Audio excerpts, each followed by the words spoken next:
เศร้าแล้วหนอขอเสิญมาโบสถ์ร่วมกันเข้ามานามาสการสบายดีพ่อแม่พี่น้องที่รับชมรับฟังรายการมานาประจำอาทิตย์นะอาทิตย์นี้ก็เป็นอาทิตย์ที่4ของเดือนพฤษภาจากความเป็นห่วงเป็นใยของรายการมานาประจำอาทิตย์ก็ขอให้พี่น้องรักษาสุขภาพเนาะพี่น้องเนาะเพราะว่าตอนเช้าก็อากาศเย็นกลางมื้อสวยมาแด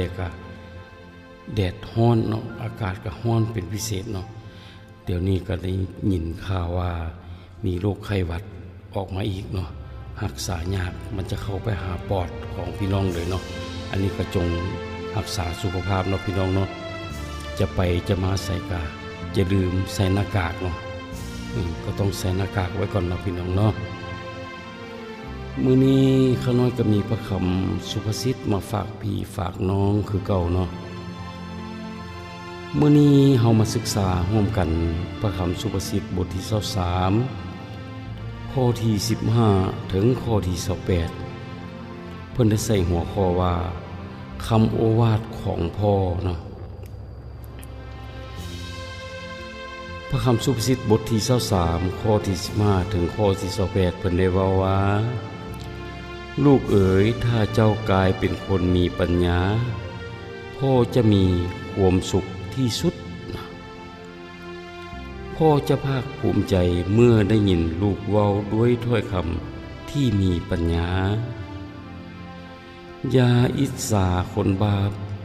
แต่จงยำเกรงพระเจ้ายาเวห์อยู่เสมอในชีวิตของเจ้าถ้าเป็นดังนี้เจ้าจะมีอนาคตอันแจ่มใสลูกเอ๋ย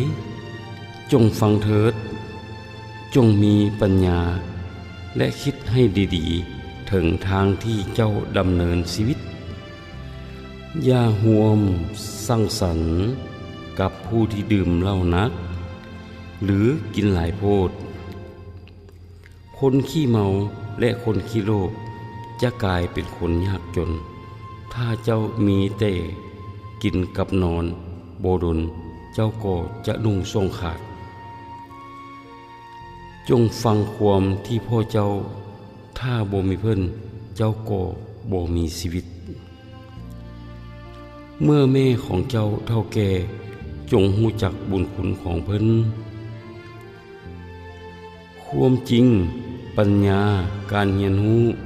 และความเข้าใจเป็นของมีค่าที่ควรซื้อหามาไว้สิ่งเหล่านี้ทั้งหมดมีค่าสูงที่สุด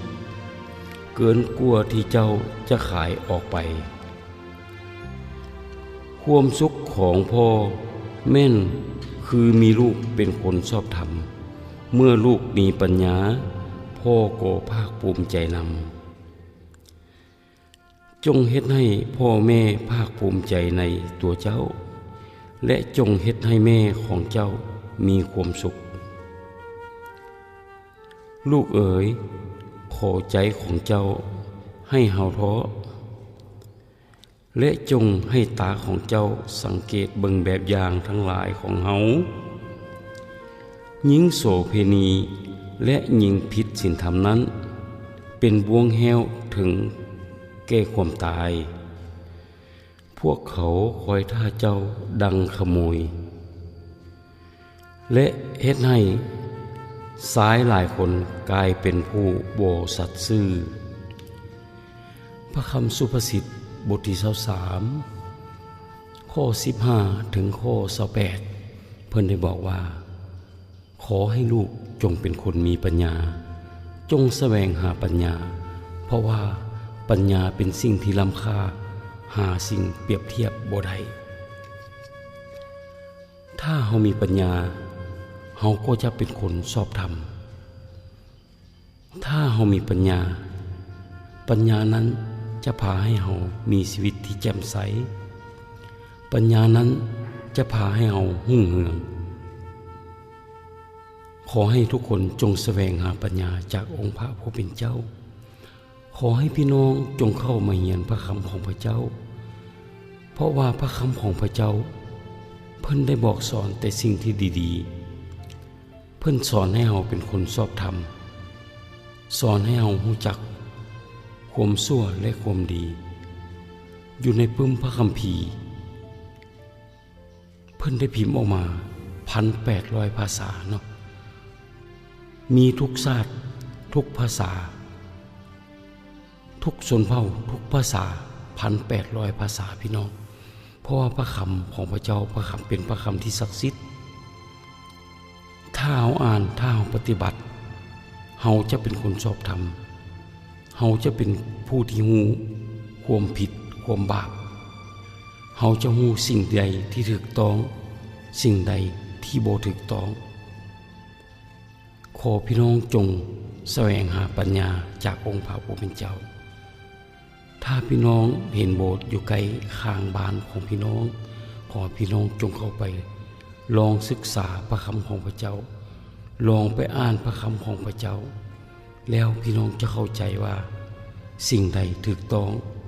สิ่งใดที่บ่ถูกต้องเฮาจงยำเกรงพระเจ้ายาเวห์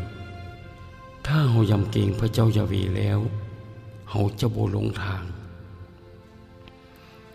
เฮาอาจจะตัวคนอื่นได้แต่เฮาตัวพระเจ้าบ่ได้พระเจ้าจะติดตามเฮาทุกวินาทีพี่น้องขอให้พี่น้องจงแสวงหาพระคำของพระเจ้าขอให้พี่น้องจงเข้ามาห้ามเหียนพระคำของพระเจ้ามาฮอดบัดนี้ขน้อยผู้จะทำรายการ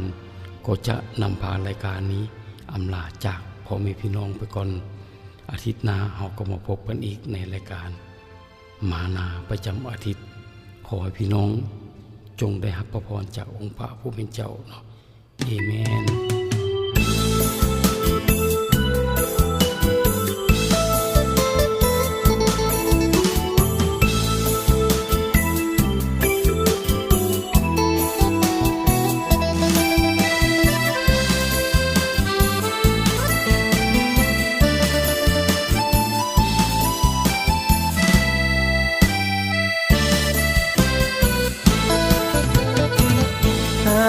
เสื้อประขีดแล้วจะมีไส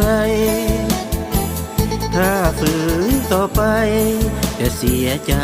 ในวันข้างหน้าพระองค์มาบอกข่าวดีจงรับเถิดนามัวแต่ศึกษาแล้วจะเสียใจเสื้อประขีดชีวิตแจ่มใสจงเดินก้าวไปสู่แดนแห่งความสว่างแสงโคมยังให้จงได้เดินไปเถิดนาชีวิตชีวานั้นจะได้หุ่งเหือง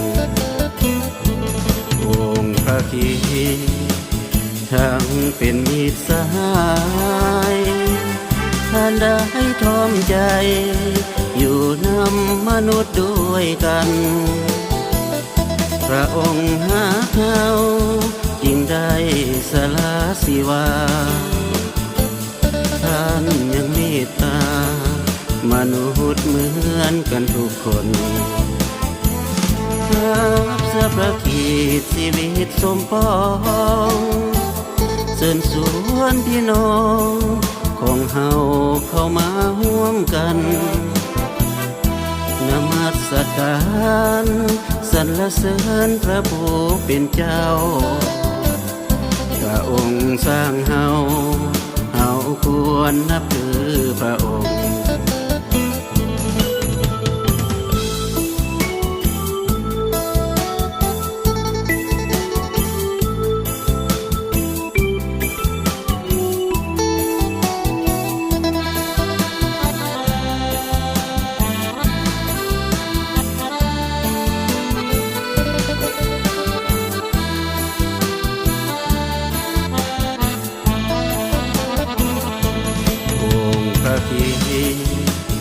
ทั้งเป็นมิตรสหา